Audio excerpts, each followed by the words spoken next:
They have said they will punish each woman who took part in the protests. If you look closely here, you can see blood stains. His body was found lying outside the house.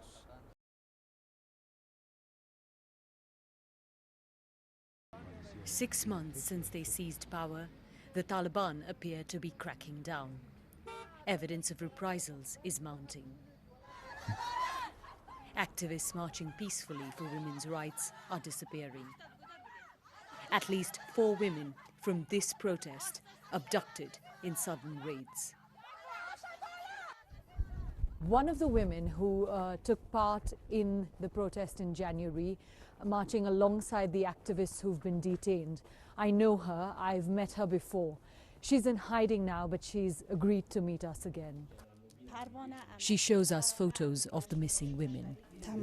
Since they were arrested, she's been changing locations every few days. I received several calls from the Taliban who said, "Don't think we have lost you, we will find you." They have said they will punish each woman who took part in the protests. I have destroyed the SIM card I had. I fear for my life. The sense of terror shared by those who served the previous regime. The seclusion of a graveyard offers relative safety. We hear chilling accounts that can't be spoken about openly. This man was close to a former policeman who was shot dead in recent weeks. The Taliban came to his home one evening and took him away, saying they were taking him to the district police compound. Next morning, his body was found lying outside the house. He had been shot multiple times. Local Taliban members told his family he was killed by a different Taliban unit. The policeman had been threatened and wanted to leave the country, but didn't have the means to do so. The leaders have announced an amnesty, but the low-ranking Taliban do not respect the order and are killing former government officials. The next day, we heard about multiple reprisal killings in a locality on the western edge of Kabul. The mood in the area was tense. Away from the eyes of Taliban patrol units, a local guided us. We asked him who was behind the murders.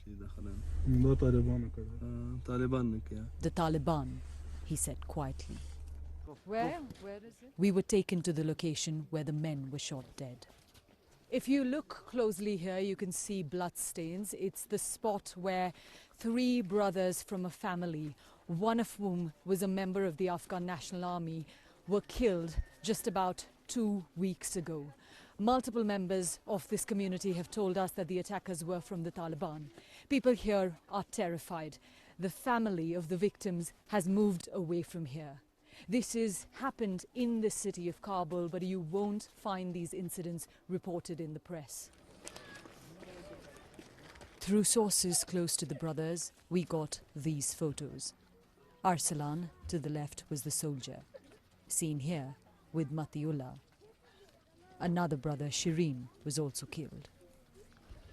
The deputy spokesman of the Taliban government didn't want to be seen with a woman, but was willing to answer my questions about the group carrying out revenge killings. I strongly reject these allegations. The policy of Islamic Emirate is not to harm our people in any part of the country. We have investigated these cases ourselves. If the Taliban is not doing this, then who is? No one will find a case in which Taliban forces have systematically killed anyone after the general amnesty was announced. The UN has said it's received at least 100 credible allegations of reprisals. And the more we looked, the more cases we found.